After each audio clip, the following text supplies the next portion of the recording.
Kwa maana lile jema nilipendalo silitendi, bali lile baya nisilolipenda ndilo nilitendalo.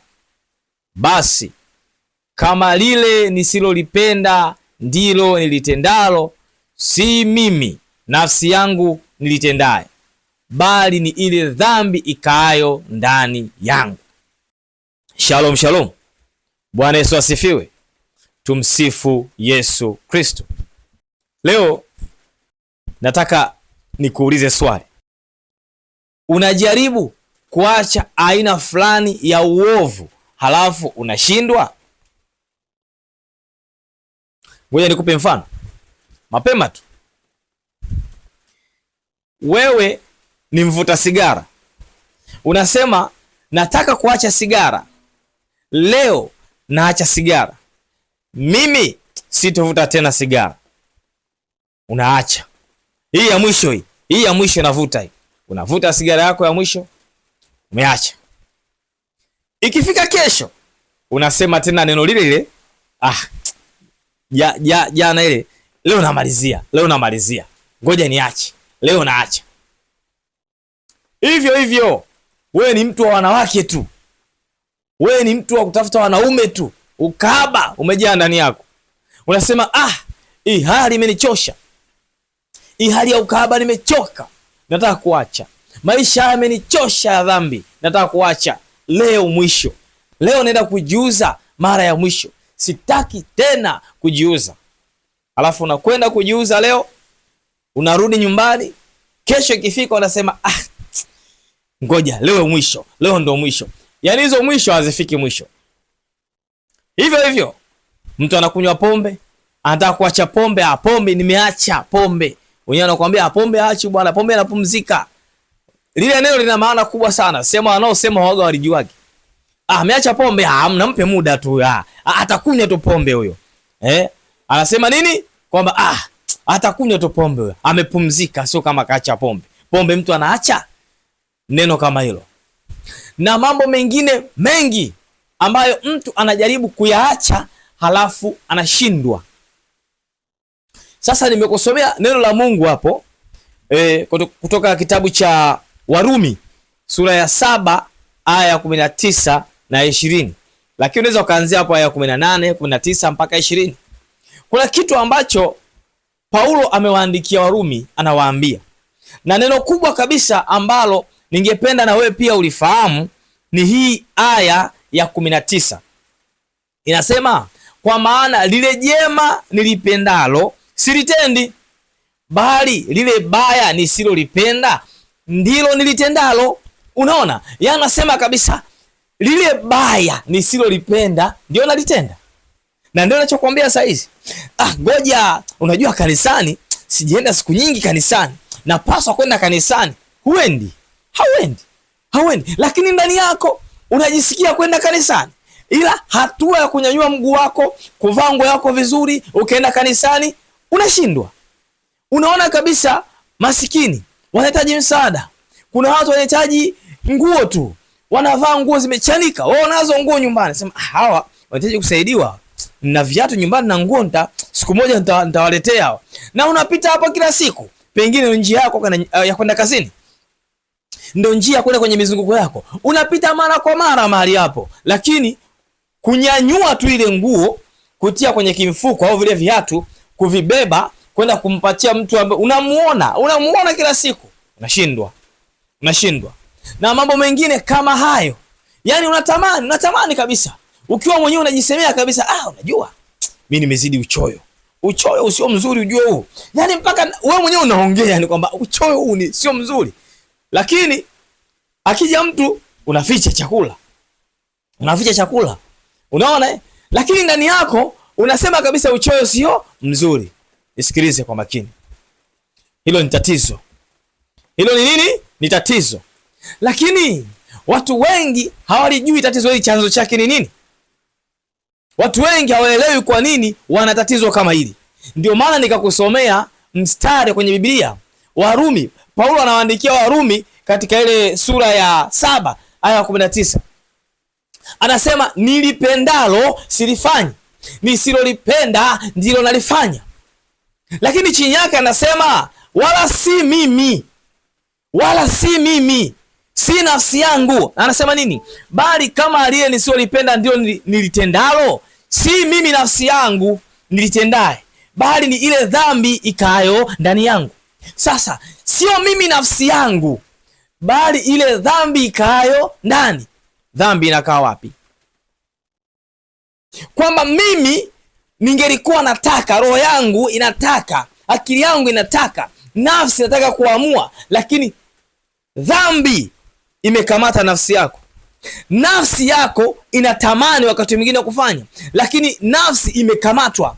Sasa kilichokamatwa kinaweza kutamani kufanya, lakini ndio kikaupeleka kwenye nini? Kwenye shimo. Kwa mfano, nitakupa mfano mdogo. Una rafiki yako. Rafiki yako huyu amekamatwa, labda amekamatwa na wahuni fulani. Wamemvamia, wakachukua silaha, wakamwekea labda mke wako, mume wako au mtu wako wa karibu tu. Wamemkamata vizuri, wamemwekea silaha kwenye kichwa. Wanamwambia muite mume wako aje kama ni mke wako. Au kama ni mume anasema muite mke wako. Au kama ni baba au mama anasema muite mtoto wako. Au kama ni mtoto anaambiwa muite baba yako aje hapa, tuna shida naye. Wewe unapewa simu upige. Unapiga na unaambiwa usioneshe wasiwasi. Kumbuka silaha ipo kichwani. Kwa hiyo akili zako zote kwamba hawa wataniua ujue hawa. Sasa kwa haraka kabisa utaona mtu anachukua simu anapiga, bwana fulani, njoo bwana niko sehemu fulani. Kuna issue, hebu nichukulie spana fulani kama ni fundi, au njoo na gari yangu bwana hapa, nataka unipeleke sehemu fulani kama ni dereva, au kama ni mke wangu. Bwana nimesahau kitambulisho changu nyumbani bwana hapo. Niletee hapa kazini au niletee sehemu fulani. Unaona? Huyu anajua kabisa hiki ninachokifanya sio kitu sahihi. Lakini kwa sababu nimetekwa hapa, hebu ngoja tuone nini kitatokea. Anajaribu kujihami. Unakuta wewe unakuja na wewe unatekwa, labda mnaibiwa vitu vyenu, labda wanafanya kusudi walikusudia, pengine haikuwa kusudi la kuua, ama kusudi la kuua ndio la kwao, lakini unaona kabisa ya kwamba kuna maamuzi yalifanyika kwa sababu uhalisia wa mwanadamu ulitekwa, kwa sababu mwanadamu alikuwa ametekwa, kwa sababu mwanadamu alikuwa ameshikwa. Kwa hivyo nataka nikwambie nini? Nataka nikwambie hivi, na nafsi yako ni hivyo hivyo. Nafsi yako ni hivyo hivyo. Itakapokamatwa nafsi yako, maana yake itakuwa haina maamuzi. Nafsi ndio inarekodi hatua zako zote. Nafsi ndio inaamua. Nafsi yako ilivyojengewa, ulivyoikuza ndivyo ilivyokuwa. Yaani tangu utoto wako mpaka umekuwa na akili timamu, nafsi yako uliilisha nini? Nafsi yako umefundisha mambo gani? Nafsi yako imezoea kuona nini? Imezoea kuona kwenu nyinyi ni wazinzi. Imezoea kuona kwenu nyinyi ni waasherati. Imezoea kuona kwenu nyinyi ni wezi. Imezoea kuona kwenu nyinyi ni walevi. Imezoea kuona kwenu nyinyi mnasengenya. Nafsi imefundishwa kusengenya. Nafsi imefundishwa ulevi. Nafsi imefundishwa matendo mabaya. Imekuwa katika mazingira hayo. Kwa hiyo matendo hayo yote ni ya dhambi. Nafsi imezoea dhambi. Nafsi inapozoea dhambi, maana yake ni kwamba wewe utafanya dhambi, utafanya dhambi, utafanya dhambi. Kuna wakati roho yako inaokoka. Roho yako inapookoka na akili yako inaanza kutafakari kwa habari ya wokovu, lakini nafsi yako imezoea uovu. Kwa hiyo unatakiwa uifundishe nafsi yako kwamba yale yalikuwa ni maovu, ule ulikuwa ni uovu, kile kilikuwa kitu ambacho hakifai, yale maisha yalikuwa anaishi hayakuwa yanafaa. Kwa hiyo unapambana mwili wako na nafsi yako na roho yako. Kwa maana tunasema mtu ni nani? Ni roho. Anayo nini? Anayo nafsi. Inakaa wapi? Ndani ya mwili. Kwa hiyo wewe wanadamu una vitu vitatu. Kwanza una roho, ndio mtu mwenyewe ambaye inakaa ndani yako. Inakaa ndani yako. Hiyo roho ndio inakusababishia wewe upate wokovu. Nafsi ndio inaweza kukupeleka motoni. Ninakuambia, nafsi yako ndio inakupeleka motoni. Kwa nini? Kwa sababu ndivyo ilivyotengeneza. Nafsi imezoea dhambi, nafsi imezoea uovu, roho inaokoka. Nasema roho hii radhi, lakini mwili udhaifu. Mwili unakuwa dhaifu kwa sababu nafsi haitaki kuelewa. Ndio maana unaweza kuamka asubuhi umelala vizuri, unaamka saa 10 au saa 9 umekurupuka macho, nenda kaombe. Unasema nataka kuomba saa 9, umeamka saa 9 vizuri, unataka kuomba, unyanyuki kitandani, mwili umegoma, nafsi imekataa. Kwa hiyo akili imeamka, saa hizi ni saa 9, natakiwa mtu huyu aombe. Sasa unagomana wewe na nafsi yako. Kinachokufanya wewe usiamke maana yake ni kwamba nafsi yako na mwili wako vimekataa. Roho yako imekuamsha kwamba muda ndio huu. Roho Mtakatifu ameconnect, muda ndio huu, na ufahamu na akili vimejua saa hizi ni saa 9 imefika, unapaswa kuamka kwenda kazini, au unataka kujiandaa kwenda kazini, una watoto unaandaa kwenda kazini ili saa 11 12 ikifika uende kazini.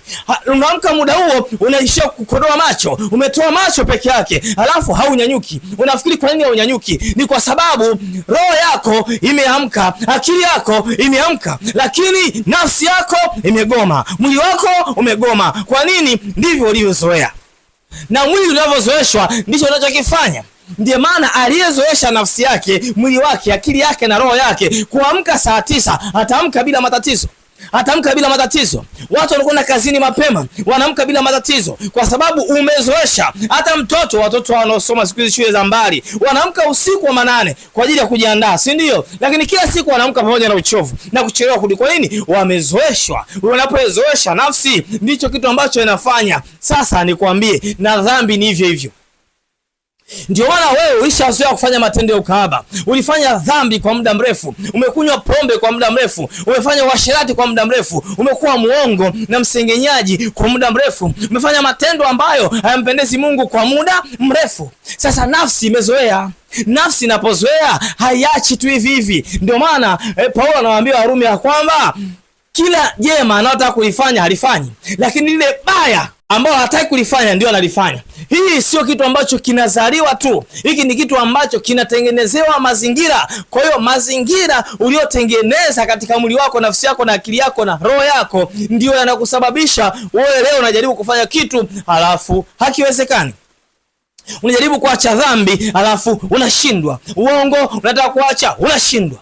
Kusengenya mpaka makanisani, unaingia kanisani unasengenya, unanong'ona sema utulivu. Unakwenda kuongea na Mungu, unaenda kuongea na watu. Huko nyumbani kwako uliongea, pengine wewe na mke wako mmetoka nyumbani mmeongea, na ndugu yako umetoka nyumbani mmeongea, kaka yako dada yako umetoka nyumbani mmeongea, barabarani mnaongea, kwenye gari mnaongea, mmefika mlango wa kanisa mnaongea, mnakaa kwenye mabenchi ya kanisani mnaongea, mmekaa viti vya kanisani mnaongea. Yaani nyinyi mnaongea tu. Sasa hapa kanisani mmekuja kuongea kama sokoni au mmekuja kwa ajili ya Mungu? Unakwenda kanisani kwa ajili ya kuomba Mungu, unakuta unaongea na ndugu yako. Maana yake nafsi yako imezoea kuongea. Umezoesha kuongea kila mahali, au kuiambia nafsi yako, au kuifundisha nafsi yako ya kwamba hapa natakuwa kuongea, hapa natakuwa kunyamaza, hapa natakuwa kutulia, hapa natakuwa kuamua. Nafsi imebeba vitu ambavyo havifai. Ndio maana imekazania kukupeleka sehemu ambako msukumo wake ni mkubwa, kwa sababu kadri unavyokuwa na nafsi inazidi kukusukuma katika mambo mabaya. Kwa hata watoto wengi wenye malezi mabovu ndio wanafanya vitendo vibovu wakiwa wakubwa. Kwa nini? Kwa sababu walifundishwa tangu zamani, nafsi zao zilibeba uovu, hazikubeba mambo yaliyo mema. Oh, haleluya. Unakuta watu wanahangaika, mtoto wangu mimi haelewi, mtoto wangu mimi hasikii, mtoto wangu mimi mwizi, mtoto wangu mimi yani ni kiburi, mtoto wangu mimi ni kamari. Hebu rudi nyuma, vitu hivyo umevipata wapi? Nafsi yake ilifundishwa kubeba maovu, ikayabeba maovu, ikachukua maovu, na mpaka leo nafanya maovu. Ndio maana unamwambia aache, anagoma. Na sio tu yeye mwenyewe kumwambia aache, wewe mwenyewe unajiambia naacha, unashindwa. Kwa nini? Nafsi yako jinsi ulivyoifundisha. Hebu angalia katika Zaburi. Vitabu vingi vya Zaburi vinasema, Zaburi ya 69 aya ya kwanza inasema hivi: Mungu uniokoe, maana maji yamefika mpaka nafsini mwangu. Yaani sema Mungu niokoe, maji yamefika mpaka nafsini mwangu. Nafsi, maji yamepenya mpaka kwenye nafsi ya mwanadamu. Kumbe nafsi ni kitu ambacho ni cha pekee, kinajitegemea, ambacho kinapaswa kuwa trendi, kinapaswa kuwa kinaelekezwa, kinapaswa kuwa kinafundishwa namna ya kufanya. Ukisoma Zaburi ya 62 aya ya kwanza anasema, nafsi yangu yamngoja Mungu peke yake, kwa utulivu wokovu wangu hutoka kwake. Anasema mzaburi Daudi, anasema nafsi yangu yamngoja Bwana kwa utulivu peke yake. Ameifundisha nafsi yake kumngoja Bwana. Ingelikuwa hajaifundisha nafsi yake kumngoja Bwana, isingemngoja Bwana. Wakati anamngoja Bwana, nafsi ingeanza kusengenya. Wakati anamngoja Bwana, nafsi ingemwambia aingie kwenye mambo maovu, kwa sababu nafsi imeanza kumsukuma. Tazama wana wa Israeli walipotoka kule Misri katika utumwa. Watoka utumwani wanapelekwa nchi ya ahadi, lakini mambo yalivyokuwa magumu wakayakumbuka masufuria ya nyama kule wapi? Misri. Wakasahau kwamba kule walipotoka ni utumwani. Nafsi inakumbuka masufuria ya nini? Ya nyama. Nafsi haikufundishwa kwamba kule tunapotoka ni utumwani, tunaenda kwenye nchi ya asali na maziwa. Nafsi yao ingetengenezwa kwamba wanaenda kwenye nchi ya asali na maziwa. Hawa watu wasingekumbuka masufuria ya nyama. Oh, haleluya! Wanakumbuka masufuria ya nyama kwa sababu nafsi pamoja na mateso yote iliweka akilini kwamba huku tunakula nyama. Lakini nyama zile za vitani, nyama ya vitani nafanya nini? Mtu ni bora ukala kisamvu nchi yako ya amani kuliko kula nyama vitani. Lakini nafsi haielewi. Nafsi ukieleza vizuri, nafsi ukuitengeneze ione kama ile jambo linakaaje. Kwa hiyo nafsi yako ulivyoitengeneza ndivyo inavyofanya kazi. Nafikiri kama tunaelewana vizuri hapa. Daudi anazidi kusema, Bwana nakuinulia nafsi yangu. Kumbe Daudi anasema ninakuinulia nafsi yangu. Bwana nakuinulia nafsi yangu. Kumbe nafsi yako unapaswa kuitengenezea mazingira ya kuelewa. Sasa nini kitaweza kukusaidia kuondokana na hiyo hali? Cha kwanza, elewa jambo hili. Mtu, yani wewe mwanadamu ni roho. Mtu ni roho, anayo nafsi, inakaa ndani ya mwili wake. Kuna vitu vitatu hapa. Kuna roho, kuna nafsi, kuna mwili. Unavyoona ulikuwa unatenda dhambi, unakunywa pombe, ukuona shida, ni kwa sababu roho yako haikuokoka. Ulipokuwa unafanya zinaa na ukuona kama ni zinaa, ni kwa sababu roho yako haikuwa imeokoka. Ulipokuwa unavuta sigara na ukuona kama shida kuvuta sigara, ni kwa sababu roho yako haikuwa imeokoka. Hivyo hivyo matendo yote maovu, kusengenya, wizi, ubinafsi, kila aina ya takataka ya uovu, ulipokuwa unaifanya ukiona ni sahihi, ni kwa sababu roho yako ilikuwa haijaokoka. Nafsi inabeba tu kila kitu, yenyewe inabebaga tu. Sasa roho yako inapookolewa, yani mtu anapookolewa roho yake, iwe kwa kukutana na watumishi, kwa hiyo mwenyewe kukiri kwamba nataka kuacha dhambi, nimeona dhambi haifai, nimeona zinaa haifai, nimeona pombe haifai, nimeona kusengenya watu hakufai. Umeona roho yako imeanza kuokoka. Roho yako inapookoka, inaokoka mara moja tu. Roho ya mwanadamu inaokoka dakika ile ile. Unapoomba toba mbele ya Mungu, unakuwa umeshaokolewa. Sasa ukishaokolewa, roho inaanza kuongea na mwili wako. Mwili wako unaanza kuona kwamba hii pombe inanichosha, hii pombe inanizeesha. Ukijiangalia kwenye kioo, mtu wa miaka 30 utafikiri mtu wa miaka 75. Umeanza kuelewa na roho imeshaokoka. Sasa kuna kiumbe kinaitwa nafsi ndani yako, chenyewe kilishazoea pombe, na hiki usipokifundisha ndicho kitakachokupeleka motoni, kwa sababu chenyewe kinaenda kulingana na vile ambavyo kimelelewa. Umelelea nafsi yako kwenye pombe. Kwa hiyo jifunze kuifundisha nafsi yako kwamba pombe haifai, mpaka pale nafsi yako itakapokubali kwamba pombe haifai. Hilo ni jambo la msingi sana. Jambo la msingi sana. Wewe umezoea wanawake, umezoea uzinzi, umezoea uasherati. Jifunze kuifundisha nafsi yako kwamba uasherati uliokuwa unauona unafaa, haufai tena.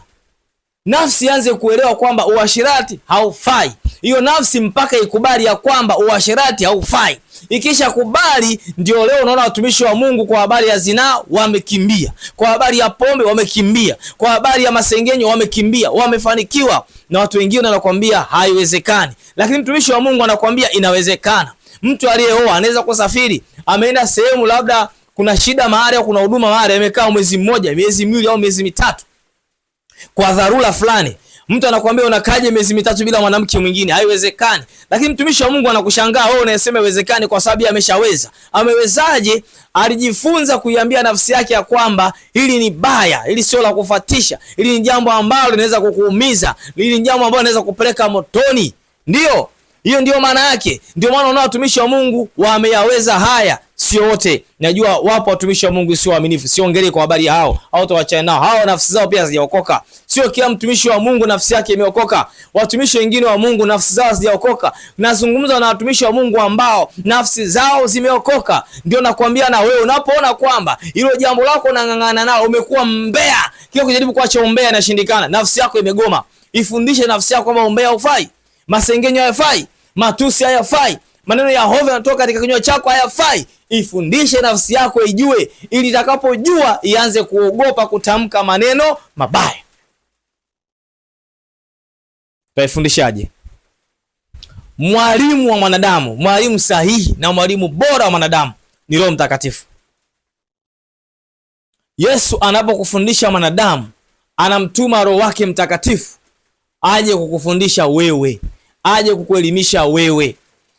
Daudi anaposema nafsi yangu yamngoja Bwana, nafsi yangu yamhimidi Bwana, nafsi yangu peke yake itamhimidi Bwana, ni kwa sababu Bwana wa majeshi kupitia Roho Mtakatifu ameifundisha nafsi ya Daudi ya kwamba nafsi inatakiwa kumhimidi Bwana, kwa sababu huu mwili huu unakufa, alafu nafsi yako ndio inatoa maelezo yote, rekodi zote. Kwa hiyo kinachotoka itakachotoa ushuhuda ya kwamba Bwana niliokoka ni nafsi yako, ndio ambayo itasema mambo yote. Unaposema tutakuja kufufuliwa, tutapewa mwili mpya, Kwa hiyo roho kama kawaida inafanya kazi, imeshaokoka, nafsi inaingia mule ndani, ndio itasema Bwana huyu kweli aliokoka. Nafsi inasema huyu afanya nini? Aliokoka. Huyu bwana mpaka anakufa tulikuwa tunakwenda kulewa baa. Mpaka anakufa tukuacha kuchukua wanawake za watu. Mpaka anakufa tulikuwa tunanyang'anya wanaume za watu. Hiyo ndio nafsi. Ndio maana kuna kitu kifanya nafsi inakwambia nimeona hiyo. Unajidanganya mwenyewe, nafsi yako ambayo inatafuta wokovu inakwambia sio sawa sawa. Nafsi inaweza kutengenezeka. Unaanza kuwa mbishi wewe, sio nafsi yako. Ndio maana mwanadamu anaweza kuwa anabishana yeye na nafsi yake. Yaani wewe mwenyewe unabishana na nafsi yako. Yaani kuna kitu unatamani kukifanya, alafu kitu hicho unashangaa nafsi inasema usifanye, upande mwingine inasema fanya. Yaani nafsi imeokoka nusu nusu. Nafsi yako ikiokoka nusu nusu inaanza kujadiliana na yenyewe. Yenyewe kwa yenyewe mnaanza kupambana. Bwana usiende kuiba, naenda kuiba. Roho wa Mungu anakuambia usiende kuiba, anajaribu kuiambia nafsi yako pia. Bwana usiende kuiba, nafsi inasema naenda kuiba. Wakati mwingine nafsi yenyewe inaanza kugombana na wewe mwenyewe. Roho Mungu amekaa pembeni na kuangalia tu, unagombana na wewe mwenyewe. Kwa hiyo ukitengenezea mazingira nafsi yako, unakuta Roho Mungu anakuambia zinaa haifai. Unaona? Na nafsi inakwambia zinaa haifai. Alafu unajikuta unabaki mwili wako tu, kwamba viungo vya mwili wako vinaanza kukusumbua. Lakini nafsi imeshasema kwamba haifai, Roho Mungu ameshasema haifai, na roho yako ilishaokoka. Kwa hiyo unabakia mwili wako sasa kuendekeza mwili wako, kwamba hata usingizi ni kwa mwili, chakula ni kwa tumbo, unaendekeza wewe mwenyewe na mwili wako. Umeelewa? Kwa hiyo nafsi ukiifundisha inaelewa. Nafsi inaweza kuelewa kwamba hili jambo ni baya na jambo hili ni zuri. Kwa hiyo ili upate kuokoka na hiyo hali ya kujirudia rudia kwa jambo lako, wewe unataka kuliacha alafu unaendelea kulifanya, unatakiwa kuanza kuifundisha nafsi yako. Na nafsi yako itapokea mafundisho kutoka wapi? Haya, ndio kama hapa tunafundisha neno la Mungu, tunafundisha kwa habari ya nafsi. Sawa?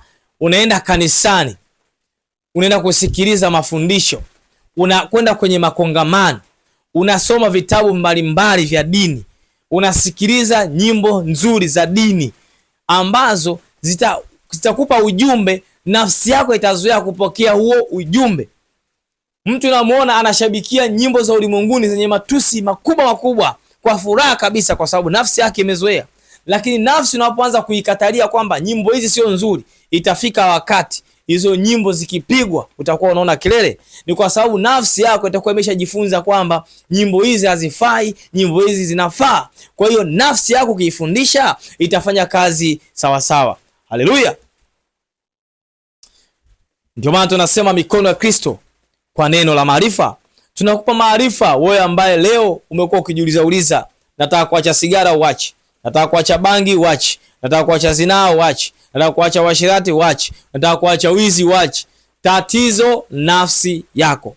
Ifundishe nafsi yako kwamba bangi haifai, sigara haifai, uzinzi haufai, wizi haufai, masengenyo haifai na kila aina ya uovu havifai, ili nafsi ianze kuzoea kwamba vitu hivi havifai. Nafsi ikishazoea, maana yake ni nini? Maana yake ni kwamba utaanza kuyatenda matendo mema, kwa sababu nafsi itakuwa imeshazoea ya kwamba haya ni ya uovu, haya ni mema. Haleluya.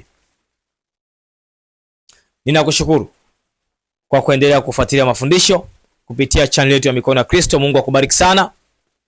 Una swali, drop comment yako hapo chini, tutakusaidia. Piga simu, ziko namba 2 hapo. Tutawasiliana. Kuna namba ya Airtel na WhatsApp, pengine uko nje ya nchi, unaenda kupiga simu ni gharama. Tumia namba ya WhatsApp ya Airtel hapo, tupigie. Tutawasiliana, tutakuhudumia kokote pale ulipo. Afrika tutakuhudumia, nje ya Afrika tutakuhudumia. Kuna wengine wako Uingereza, kuna wengine wako Asia, kuna wengine wako Canada, kuna wengine wako Marekani, kuna wengine wako Arabuni. Kokote uliko wewe, wasiliana sisi, tutakuhudumia. Mungu ana mipaka. Mungu wetu sisi ana mipaka. Mahali kokote pale anafika, kokote kule atafika na atakuhudumia katika jina la Yesu Kristo, maana Mungu aliye hai. Sisi kama timu ya Mikono ya Kristo, basi kwa msaada wa Roho Mtakatifu tunayaweza yote, kwa sababu yeye anatutia nguvu ya kuyafanya mambo hayo. Una swali, una hoja, unataka ushauri, kuna tafsiri za ndoto. Kuna ndoto zingine ni muhimu sana, yani ndoto za wokovu kabisa. Kuna ndoto naoteshwa kwa ajili ya kuokolewa, sio kwa ajili ya maisha yako tu, kwa ajili ya wokovu wa maisha yako. Mimi utume wangu umekuja kwa njia ya ndoto. Mimi naona leo nahubiri, nafundisha. Mimi taarifa yangu ya kwanza kabisa nimeipata kwenye ndoto. Hii nilishawahi kusemaga huko nyuma. Nimeipata taarifa yangu ya kwanza kabisa kwenye ndoto. Kwa hiyo nisingezingatia ndoto, pengine leo nisingekuwa hapa nilipo. Sikusahau ile ndoto, nikaja kusaidiwa baada ya miaka kadhaa kupita. Ndio mtu ananiambia wewe, ndoto ile yote ilikuwa na maana hii. Nikajua kumbe naitwa kwenye utumishi. Nikaacha yote, nikaingia kwenye utumishi. Kumbe hata wewe inawezekana taarifa ya ndoto. Kuna vitu Mungu anakuambia, unasali, unafunga, unaomba, Mungu anakujibu kwa njia ya ndoto. Wewe unapuuzia. Kumbe umeshajibiwa jambo lako. Na bwana utakuwa fanye 1 2 3, wewe unapuuzia. Alafu unakuja kusema, "Oh, Bwana Mungu anijibu." Kumbe unajibiwa, lakini unadharau, unapuuzia ndoto. Mnasemaga ndoto si illusion, si mnasema ndoto vitu gani? Mimi sijui, lakini ukisoma Biblia utaona kabisa ndoto zimewasaidia watu wengi sana kufikia hatima ya maisha yao. Kwa hiyo namba za simu zipo kwa ajili ya msaada. Ukiona unatukosa, simu zinaita, tuvumilie kwa sababu tutakuwa na huduma zingine. Kuna nyakati tutakuwa na huduma tuweze kushika simu. Kuna huduma zingine turuhusiwi kabisa kushika simu. Basi tutakapoweza kufanikiwa kuwasiliana na wewe, tutawasiliana na wewe. Kwa sasa tuko mitandaoni, hatuna ofisi. Tukiwa na ofisi tutatangazia ofisi yetu iko wapi. Kazi yetu ni kuhubiri na ili neno la Mungu likufikie hapo ulipo.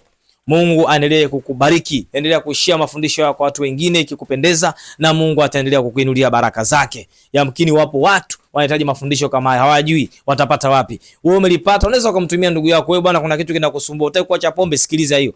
Wewe bwana, umayao unakuzidi, unataka kuacha, sikiliza hiyo. Wewe bwana, umezidi kufuta bangi, unataka kuacha, sikiliza hiyo. Basi anakuwa anaelewa kwamba kumbe tatizo langu ni hili, napaswa kulishughulikia, na sisi pia tunaweza kumsaidia kuachana hiyo hali, na Mungu anaweza kumsaidia akaachana huo uraibu. Watu wengi wanateswa na uraibu, wanataka kuacha lakini wanashindwa, ni kwa sababu nafsi tu zimewakamata.